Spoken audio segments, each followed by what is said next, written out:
जय हिंद दोस्तों, स्वागत है आपका अपने यूट्यूब चैनल जीके क्लासेज में। यदि आप यूपी टेट, सी टेट या किसी भी टीचिंग एग्ज़ाम की तैयारी कर रहे हैं तो हमारा चैनल आपके लिए बहुत ही हेल्पफुल है। दोस्तों, हम लोग यूपी टेट का मैथ पढ़ रहे हैं और यूपी टेट के मैथ में हम लोग बात करेंगे परसेंटेज यानी प्रतिशतता के बारे में। मैंने इससे पहले की वीडियो में आपको बताया है कि परसेंटेज क्या होता है, निकाला कैसे जाता है। उससे रिलेटेड मैंने कुछ आपको इंपॉर्टेंट ट्रिक्स बताए हैं। तो अगर आपने इससे पहले की वीडियोस नहीं देखी हैं तो इस वीडियो के डिस्क्रिप्शन में जाइए, आप वहाँ पर सभी वीडियोस की लिंक मिल जाएगी। आप वहाँ से देख सकते हैं। किनारे में आपको आई बटन दिखेगा, वहाँ पर क्लिक करके आप वीडियो देख सकते हैं, या फिर प्लेलिस्ट में जाइए, आपको वहाँ पर सारे वीडियो मिल जाएंगे। तो दोस्तों, इस वीडियो में हम लोग परसेंटेज के कुछ इंपॉर्टेंट क्वेश्चन सॉल्व करेंगे। और यकीन मानिए, जितने भी क्वेश्चन मैं आपको इस वीडियो में कराने वाला हूँ वो सारे के सारे क्वेश्चन बहुत इंपॉर्टेंट हैं। मैं ये नहीं कहता कि यही क्वेश्चन आपके एग्जाम में आएंगे, लेकिन ऐसे ही क्वेश्चन आपके एग्जाम में मिलने वाले हैं, क्योंकि इससे बाहर का कुछ बनना नहीं है। मैंने आपका पूरा सिलेबस, मैंने प्रीवियस ईयर के क्वेश्चन पेपर पूरा एनालिसिस करके मैं आपको बता रहा हूँ कि इससे बाहर के क्वेश्चन नहीं बनेंगे। जो भी क्वेश्चन आएंगे इसी टाइप के आएंगे। अब हो सकता है कि डिजिट यानी संख्याएं चेंज कर दें, अंक चेंज कर दें तो आंसर चेंज हो जाएगा, बाकी तरीके ऐसे ही मिलेंगे। तो इस वीडियो में आपको डिफरेंट टाइप के क्वेश्चन सॉल्व करवाने वाला हूँ, ठीक है ना। तो चलिए बिना देर के शुरू करते हैं और बात करते हैं हम लोग पहले क्वेश्चन की। पहला क्वेश्चन कह रहा है कि एक आदमी 2400 रुपया कमाता है। कितना कमाता भैया? 2400 रुपया कमाता है और 600 रुपये की बचत करता है ना। अच्छी बात है, कमा रहे, बचत करना है, क्योंकि अब बचत करेंगे तो आपको आगे उसका लाभ मिलेगा।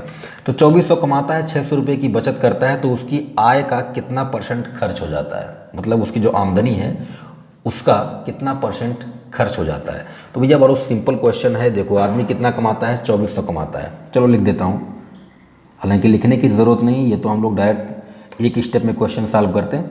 कमाई कितनी है भैया? 2400 रुपया है। 2400 रुपया है ना, 2400 रुपया कमाता है। बचाता कितना है? बचत लिख देता हूँ। बचत कितना भैया? 600 रुपया बचत है। अच्छा, तो खर्चा कितना कर रहा है? खर्चा कितना कर रहा है भाई? 2400 कमाता है, 600 बचा रहा है। तो 2400 कमा रहा है, 600 बचा रहा है, तो खर्चा कितना कर रहा है? 1800 रुपया। खर्चा कितना कर रहा है? 1800। आपसे पूछ क्या रहा है? तो उसकी आय का कितना परसेंट खर्च हो जाता है? तो बस भाई, कमाई कितनी है? 2400। लो भाई, 2400 को नीचे रख दो। खर्चा कितना कर रहा है? 1800। कितना कर रहा है? 1800। परसेंटेज निकालना तो 100 से गुणा कर दो, है ना। ये देखो, 2 जीरो से 2 जीरो कट गया, कट गया ना। 6 तियाँ 18, 6 चौक 24, और देखो 4 से काट दो, 4 से काट दो, 4 दूनी 8 और 4 पंचे 20। तो 25 का 3 में गुणा करोगे कितना आएगा भाई? 75%। 75% यानी कि ऑप्शन ए आपका करेक्ट हो जाएगा। क्वेश्चन नंबर 2 की बात करें, कह रहा है 50 विद्यार्थियों की एक कक्षा में 40% लड़कियां हैं। कक्षा में कितने लड़के हैं? अब बताओ, ये इस ऐसे प्रश्न आ जाएंगे तो आपको टाइम थोड़ी लगेगा, तो आप खुद कर सकते हो। कुल विद्यार्थी कितने? 50। लड़कियां कितनी हैं? 40%। तो भाई जाहिर सी बात है, अगर 50 बच्चों में 40% गर्ल्स हैं तो 60% क्या होंगे? बॉयज़ होंगे। सीधी सी बात है। अच्छा, 40% लड़कियां हैं ये बोल रहा है, तो आप निकाल लो 50 का 40% निकाल लो। 50 का 40% यानी 50 गुणे 40 बटे में कितना? 100। लो भाई, काट दो। 5 चौका क्या? 20। 20 तो लड़कियां हैं। 50 में अगर 20 लड़कियां तो लड़के कितने हैं? 30 है। आंसर कुछ था ही नहीं। चलो क्वेश्चन नंबर 3 की बात करते हैं। कह रहा है यदि x का मान y से 25% कम है, x का मान y से कितना है? 25% कम है, तो y का मान x से कितने परसेंट अधिक है? ऐसे क्वेश्चंस के लिए मैंने आपको ट्रिक बताया है। मैं बार बार कहूँगा कि अगर आपने इससे पहले की वीडियोस नहीं देखी तो उनको देख लीजिए। परसेंटेज की जितने भी इंपॉर्टेंट ट्रिक है मैंने आपको बता दिया है। तो ये डायरेक्ट ट्रिक पर है, ट्रिक पर है। ट्रिक क्या लगेगा भाई? कितना परसेंट कम है? जितना कम है उसको ऊपर रखो, और जितना कम है ना उसको आप 100 में से घटा दो, सीधी सी बात है, और गुणे में 100 लगा दो, आंसर आ गया 25। 100 में से 25 निकल गया 75, गुणे में कितना? 100। 25 तियाँ 75 और 100/3 है भाई, 100/3 है। 100/3 को 33 से 1/3% लिखोगे, यानी कि आपका ऑप्शन नंबर भी करेक्ट हो गया। कुछ था ही नहीं इसमें, बहुत ही आसान क्वेश्चन था। अगर आपने पिछला वीडियो देखा है, आपको ट्रिक पता है, तो बस विदिन सेकंड आप इसको कर सकते हो। चलो आगे बढ़ते हैं। क्वेश्चन नंबर 4 की बात करें, कह रहा है ए की आय बी की आय से 25% अधिक है, तब बी की आय ए की आय की कितनी परसेंट है? अब देखो, अभी आपने पिछला क्वेश्चन क्या किया कि x का मान y से 25% कम था, तो y का x से कितने परसेंट अधिक है। अगर आप उसी फार्मूले को इसमें लगा दोगे ना तो आपका आंसर गलत आ जाएगा। देखो क्या है, कह रहा है कि a की आय b की आय से 25% अधिक है। तो आप मान लो ना, मान लो कि b की जो आय है ना, हालांकि लिखने की ज़रूरत नहीं है। बी की आय कितनी है, मान लो 100 रुपया है, तो ए की आय कितनी हो गई, ए की आय बी से 25% अधिक है ना, तो 100 का 25% 25 ही आएगा। सीधा सा मतलब है कि अगर बी की आय 100 रुपया है तो ए की आय 125 रुपया हो जाएगी, सीधी सी बात है। अब आपसे क्या पूछ रहा है कि बी की आय ए की आय की कितनी % है, किसकी आय, बी की, किससे, ए से। सीधा सा मतलब है, किसका पूछ रहा है, जिसका पूछेगा उसको ऊपर रखो और टोटल को नीचे रखो, इनटू में 100 लगा दो, क्या होगा 25 चौका 100, 25 पंचे 125। अब 5 से काट दो भाई, 20 आ जाएगा और 20 का 4 में गुणा करोगे कितना आएगा, 80% आएगा। यानी आपका ऑप्शन नंबर बी करेक्ट है। ओके, 5वां प्रश्न देखो, कह रहा है कि एक परीक्षा में कुल परीक्षार्थियों में से 65% उत्तीर्ण होते हैं। अच्छा, आधा पढ़ लिया, कुल कितने बच्चे, 100% मान लो, 100% में से 65% जो हैं वो क्या हो रहे हैं, पास हो रहे हैं। तो फेल कितने होंगे भाई, फेल तो 35% हो जाएंगे ना, ये तो फेल वाले हैं। 65% पास है तो 35% फेल हो गए। आगे कह रहा है कि अनुत्तीर्ण परीक्षार्थियों की संख्या 420 है, मतलब जितने फेल हुए हैं ना उनकी संख्या दी है 420। इसका मतलब ये है कि 35% बराबर कितना है, 420 है। जितने फेल हुए हैं उनकी संख्या 420 है, तो 35% फेल हुई है, उनकी संख्या 420 हो गई। अभी हम अगर यहाँ से 1% की वैल्यू निकालें, 1% की वैल्यू, तो 1% की वैल्यू क्या आएगी भाई, 420 बटे कितना, 35, 35 को इधर भेज दो, 35 से काट दो, 5 सते 35 और 5 अठे 40 और 5 चौक 20, 7 से काटोगे 12 आ जाएगा। यानी कि 1% की वैल्यू कितनी आ गई, 12। तो 100% की वैल्यू कितनी आएगी, 100% की वैल्यू 1200 आएगी, क्योंकि 100 से इधर गुणा तो 100 से इधर गुणा।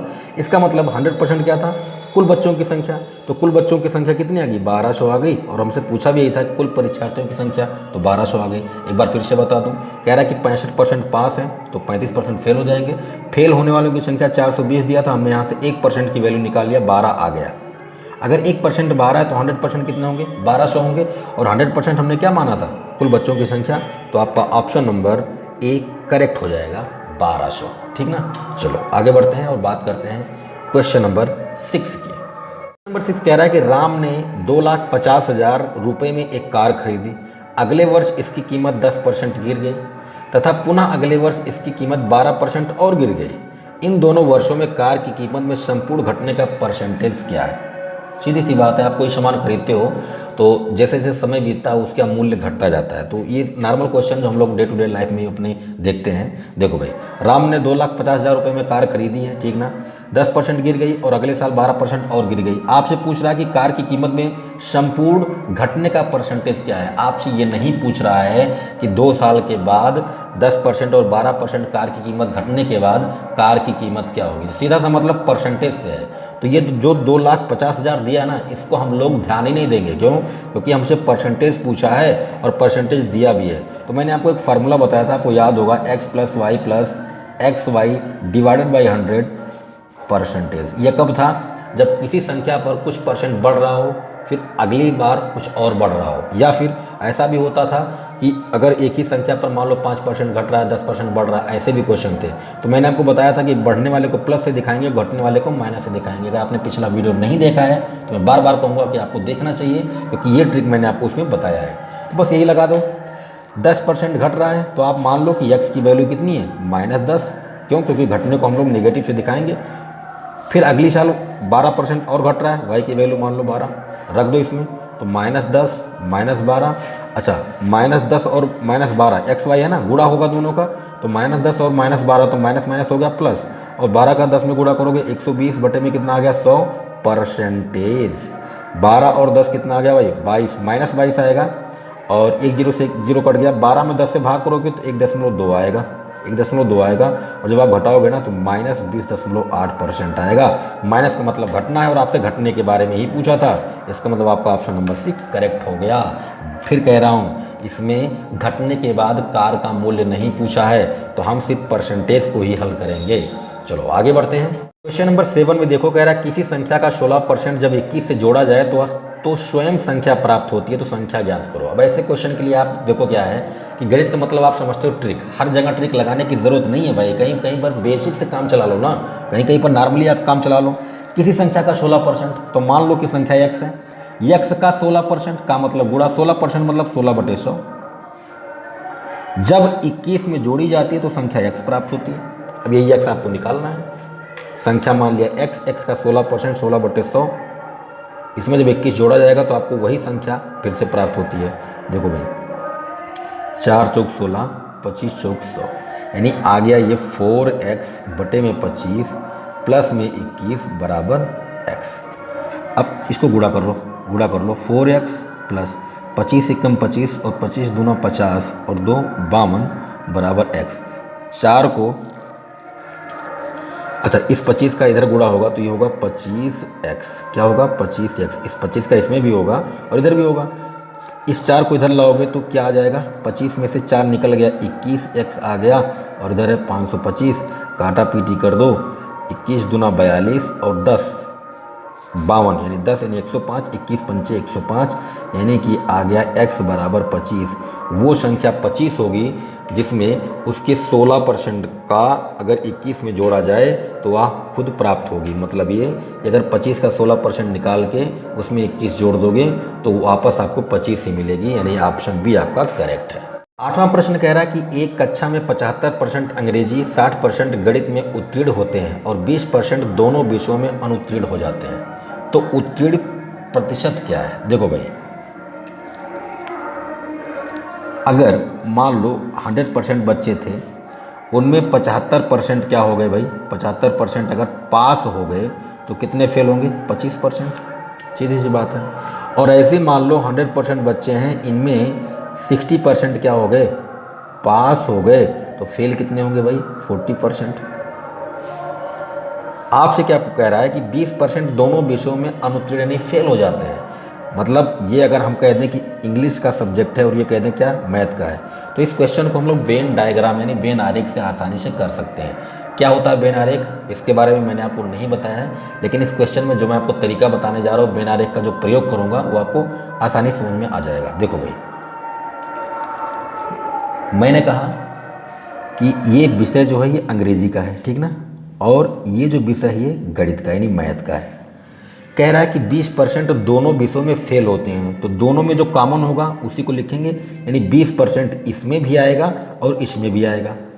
अब ये फेल होने वालों का ग्राफ बना रहा हूँ, ये इसमें जो लिखूंगा मैं ये फेल होने वालों की संख्या होगी, फेल होने वालों का परसेंटेज होगा, ठीक ना।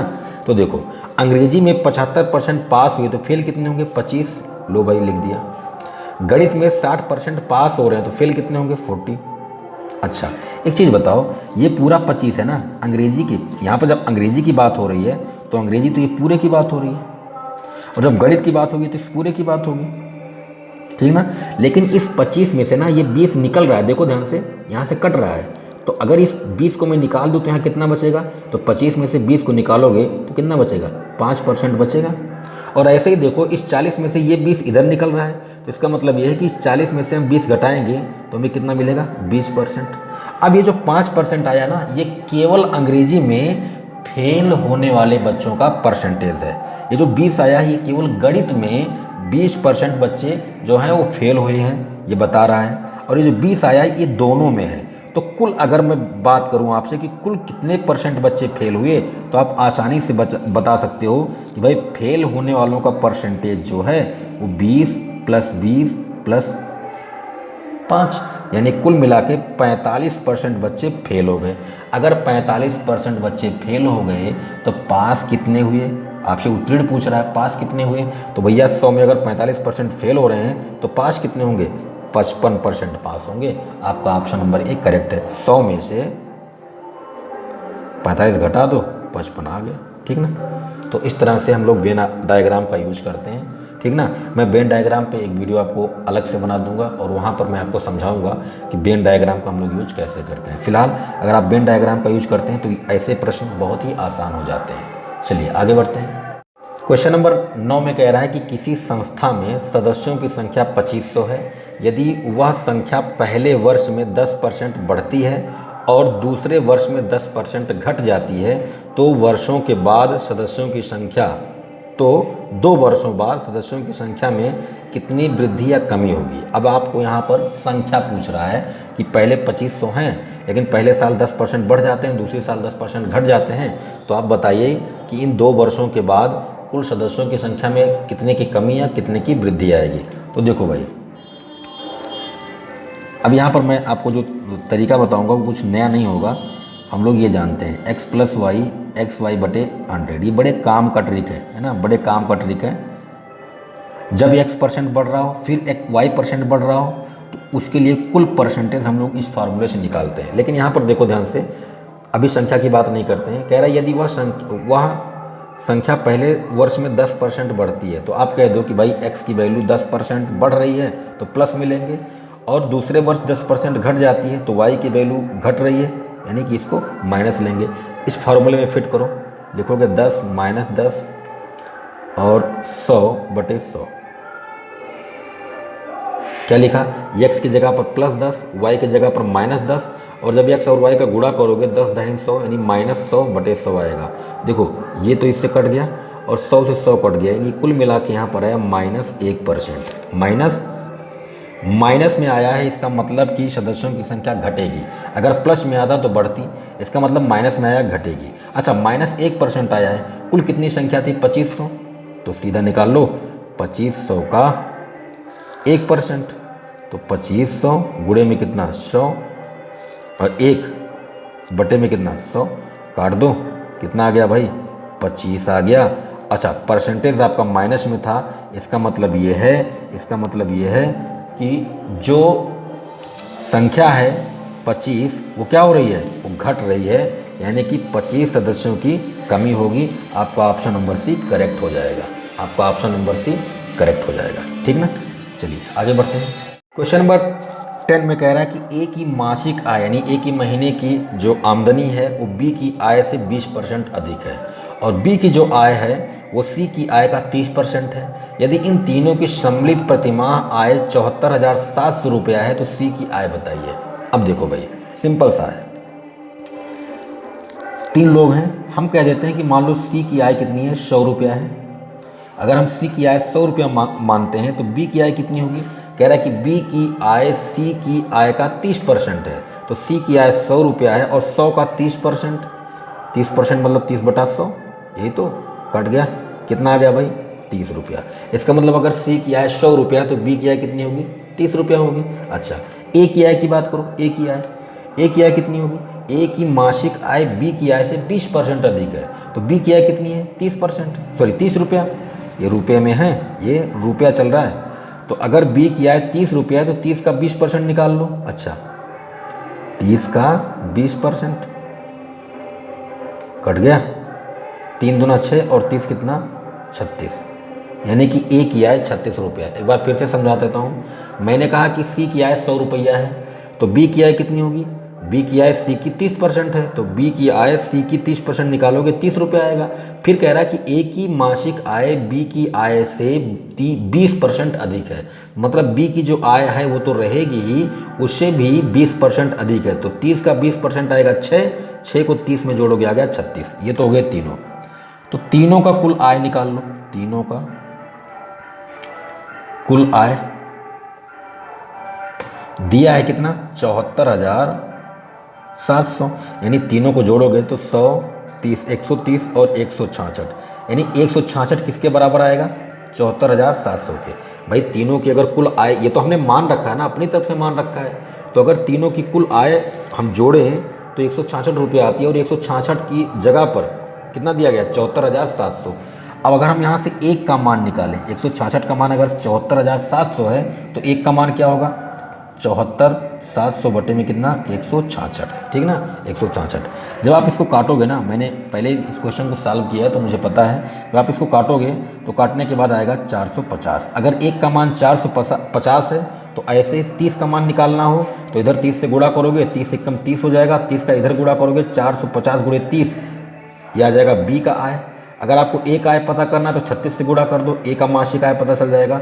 और अगर आपको सी का आय पता करना है, सी का आय, तो क्या करोगे 1 गुणे 100, यानी कि 100 का मान जब आप निकालने चल रहे हो तो 450 में आपको 100 से गुणा कर देना है, यानी आ जाएगा 45,000 रुपया, यानी कि आपका ऑप्शन नंबर बी करेक्ट है। एक बार फिर से बता दूं, हमने 100 रुपया सी का मान लिया तो बी का 30 रुपया आया और ए का 36 रुपया आया, तीनों को जोड़ा तो हमें पता चला कि 166 रुपया तीनों का कुल आय है। लेकिन हमको क्वेश्चन में 74,700 दिया था। हमने जब यहाँ से 1 का मान निकाला तो हमें 450 मिला। तो ऐसे अगर हम 100 का मान निकालें तो 450 गुणे 100 यानी 45,000 रुपया मिलेगा। ये सी की आय हो जाएगी, मासिक आय हो जाएगी। अगर आपको ए का निकालना हो तो 36 से गुणा कर देना 450 में, अगर आपको बी का निकालना हो तो 30 का गुणा कर देना, ठीक ना। चलो आगे बढ़ते हैं। क्वेश्चन नंबर 11 में कह रहा है कि यदि किसी भिन्न के अंश को 20% कम और हर को 10% बढ़ा दिया जाए तो भिन्न का मान 16/55 हो जाएगा। भिन्न का मान क्या है? अब देखो, ऐसे क्वेश्चन को आप बेसिक से करने जाओगे तो आप कहोगे मान लिया कि हमारे पास जो भिन्न है वो x/y है। जब हमने इसके अंश को 20% कम कर दिया तो अंश को जब आप 20% कम करोगे तो अंश कितना था? x था। x का 20% निकालोगे तो 20x/100, इतना आप घटाओगे, कम कर रहे हो ना, और हर को 10% बढ़ा रहे हो तो y का 10%, 10y बटे कितना 100, और ये कितना है 16/55 है। तो आप क्या करोगे, इनको हल करोगे और हल करने के बाद आप क्या निकालोगे, x/y का मान निकालोगे और वही आपको भिन्न होगी, क्योंकि आपने भिन्न मान रखा है x/y। ये तो हो गया बेसिक मेथड, है ना, जो आपका मैक्सिमम 2 मिनट तो ले ही लेगा। तो ऐसे तरीके हम लोग नहीं लगाएंगे। हम लोग क्या करेंगे, थोड़ा सा दिमाग लगाएंगे। दिमाग क्या लगाना है, देखो 20% है, 20% को आप क्या लिख सकते हो, 20/100। अब ये सब आपको पता होना चाहिए, मैंने पहले वीडियो में बताया था, यानी 1/5। 20 को हमने कहा 1/5। ऐसे 10% की बात करें, 10/100 यानी कि ये हो गया 1/10, काट दो।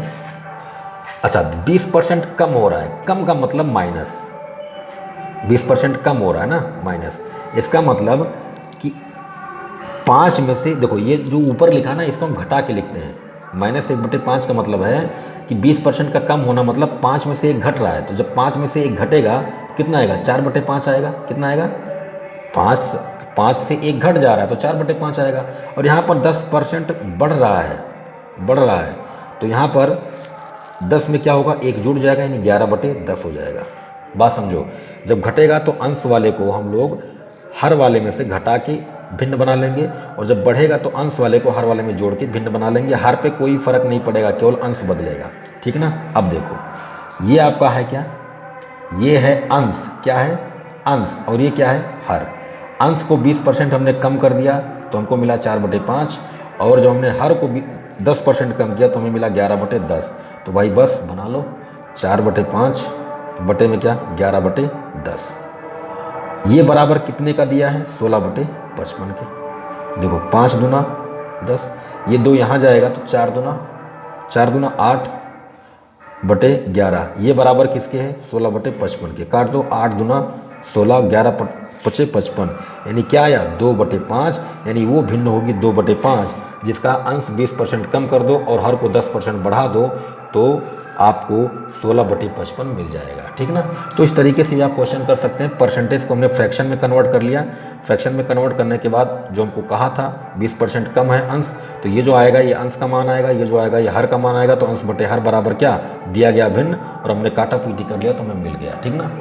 चलो आगे बढ़ते हैं। क्वेश्चन नंबर 12 में कह रहा है कि एक गाँव के 1000 निवासियों में से 60% पुरुष हैं जिनमें 20% साक्षर हैं। यदि कुल 25% निवासी साक्षर हैं तो गांव की कितनी प्रतिशत महिलाएं साक्षर हैं। साक्षर मतलब पढ़ी लिखी। चलो देखो, कुल कितने हैं, 1000 हैं। 1000 में से 60% पुरुष हैं तो 1000 का 60% 600 आएगा। अब ये सब तो आपको डायरेक्ट पता हो जाना चाहिए। 60% क्या है, पुरुष हैं, तो कितनी परसेंट महिलाएं होंगी, 40%, यानी 1000 का 40% कितना, 400। ये हो गए पुरुष और ये हो गई महिलाएं। आगे कह रहा है कि जो 60% पुरुष हैं उनमें 20% साक्षर हैं, यानी जो 600 पुरुष हैं इनमें से 20% लोग पढ़े लिखे हैं। तो चलो भाई 600 का 20% निकाल लो तो 20/100 ये कट गया, 20 का 120। इतने लोग क्या हैं, साक्षर हैं। क्या हैं, साक्षर हैं, ये पुरुष हैं। अच्छा, फिर कह रहा है कि यदि कुल 25% निवासी साक्षर हैं, मतलब कुल 1000 में से 25% लोग पढ़े लिखे हैं, तो अगर 1000 का हम 25% निकालेंगे तो 25/100 लिखेंगे। 2 0 से 2 0 कट गया। 25 का 10 में गुणा करोगे यानी कितना आ गया, 250। ये कुल साक्षर इनमें पुरुष भी होंगे और महिलाएं भी होंगी, ठीक ना। हमसे क्या पूछा है उसने, हमसे कहा है तो गांव की कितनी % महिलाएं साक्षर हैं। तो देखो कुल कितने साक्षर हैं 25, पुरुष कितने हैं 120। तो अगर कुल में से हम पुरुषों को निकाल दें तो महिलाओं का पता चल जाएगा। यानी साक्षर महिलाएं कितनी होंगी भाई, साक्षर महिलाएं 250 माइनस 120 यानी कि 130, ठीक ना। अब देखो 130 महिलाएं पढ़ी लिखी हैं, कितने में से 400 में से। क्यों, क्योंकि पूरे गांव में 400 महिलाएं हैं और 400 में से कितनी पढ़ी लिखी हैं 130। तो इसी का परसेंटेज निकालना है। तो हमने कहा था कि जो टोटल होता है उसको नीचे रखते हैं और किसका निकालना है उसको ऊपर रख दो, इंटू 100 लगा दो, काम बन गया। 100 चौका 400, 4 से काटोगे कितना आ गया, 4 तियाँ 12, 1 13, 4 दूना 8 दशमलव और 2 10, 4 पंचे 20 यानी 32.5%। यानी आपका ऑप्शन नंबर डी करेक्ट हो जाएगा। 13वां प्रश्न कह रहा है कि ए के पास बी से 20% अधिक धन है और सी के पास बी से 20% कम धन है, तो ए के पास सी से कितने % अधिक धन है। बहुत ही अच्छा क्वेश्चन है। देखो 3 लोग हैं, ए बी सी, 3 लोग हैं। कह रहा है कि ए के पास बी से 20% अधिक धन है। तो मान लो कि बी के पास कितना है 100 है, मान लो 100 रुपया बी के पास है। तो ए के पास बी से 20% अधिक यानी 20 रुपया ज़्यादा होगा, 120 रुपया होगा ए के पास। और सी के पास बी से 20% कम है, यानी अगर बी के पास 100 रुपया तो सी के पास इससे 20 रुपया कम यानी 80 रुपया होगा, ठीक ना। तो ये हो गया, ए के पास 120 है, बी के पास 100 है, सी के पास 80 है। अब आपसे पूछ रहा है कि ए के पास सी से कितने % अधिक धन है। तो देखो भाई ए के पास कितना है 120 और सी के पास कितना है 80। तो अंतर दोनों का निकाल लो, अंतर। तो 120 माइनस 80 निकालोगे तो कितना आएगा 40 आएगा। इसका मतलब ए के पास सी से 40 रुपया ज़्यादा है। आपसे क्या पूछ रहा है, परसेंटेज पूछ रहा है। केवल अगर धन पूछता तो हम कह देते कि 40 रुपया है, परसेंटेज पूछ रहा है तो निकाल लो परसेंटेज। देखो किसका निकालना है, किसका निकालना है, ए का सी के साथ निकालना है। मतलब दोनों में कितने रुपए का अंतर है वो आपको पता चल गया 40 रुपया।